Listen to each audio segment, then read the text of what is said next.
Hello, I'm Joe Hummer. I'm the State Traffic Management Engineer at the North Carolina Department of Transportation. Uh, Happy to be here talking about our domestic scan, NCHRP 23-01, experiences in the use of mini and modular roundabouts by highway agencies.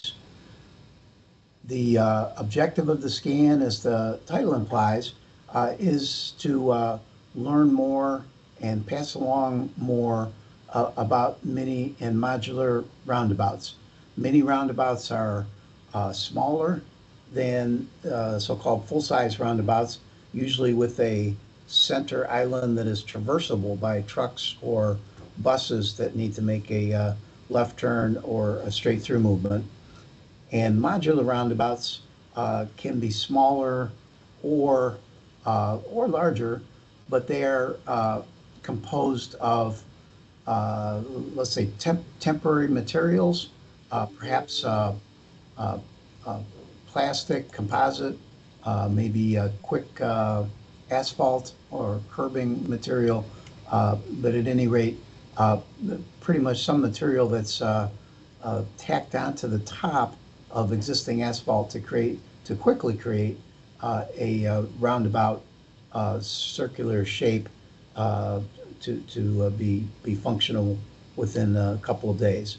So mini and modular roundabout are interesting to agencies at this point because full-size roundabouts provide many benefits, but they have become very expensive.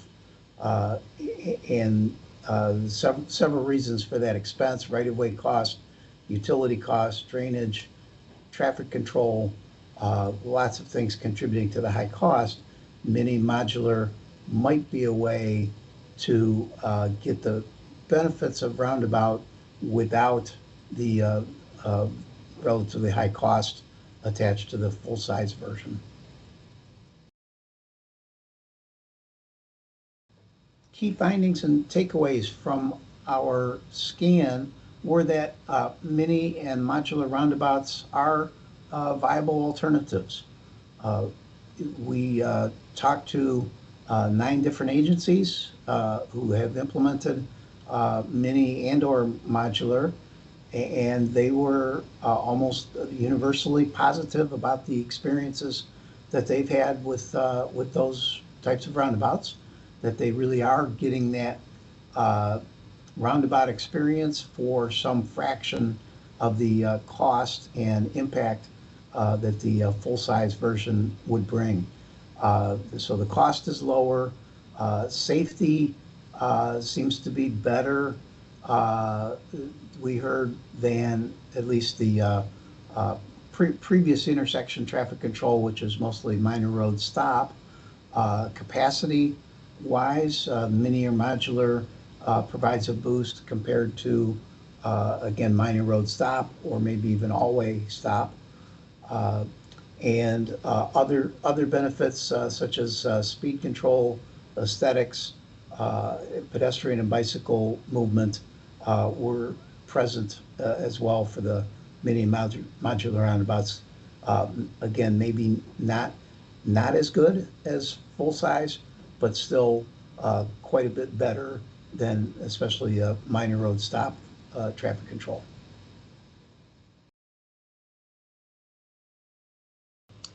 The organizations that contributed to the scan include the City of San Diego, talking about modular roundabout program, Washington State DOT, talking about aggressive program of mini roundabouts, the City of McKinney, Texas, with a nice set of mini roundabouts there, the Minnesota DOT with quite a few mini roundabouts installed. Federal Highway Administration has done work on both mini and modular through the years.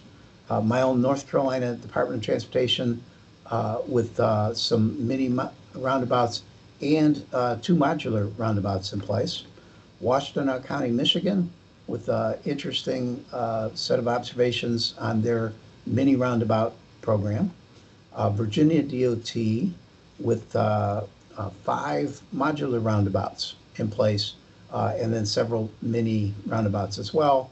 And then finally, Georgia DOT, quite well known for lots of mini roundabouts and actually one modular roundabout as well.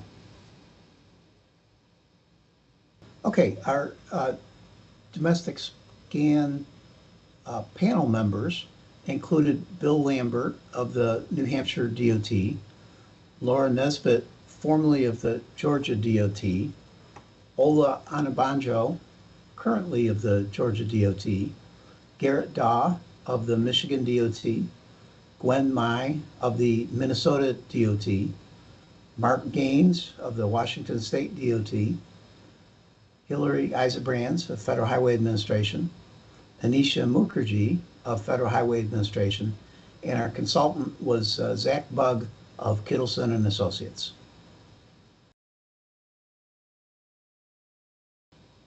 So some takeaways from the scan that will help with implementation are first and foremost that mini and modular roundabouts are working.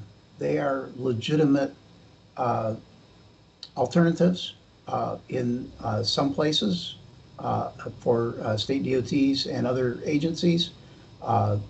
There's several particular niches that we could look at for mini roundabouts. They include main streets and urban areas, small towns, but also out into more suburban areas and even higher speed applications. Modular roundabouts look to be a good fit, or at least a contender, in places where there's already a rather wide pavement, and the modular roundabout can be installed easily. And then also outside of schools to deal with a set of sharp peaks in a morning or afternoon school starting or ending time. There's some implementation challenges with mini and modular roundabouts that we're going to have to look for out into the future. We could use more data in safety. We could use more data in capacity. We could always use more data on cost.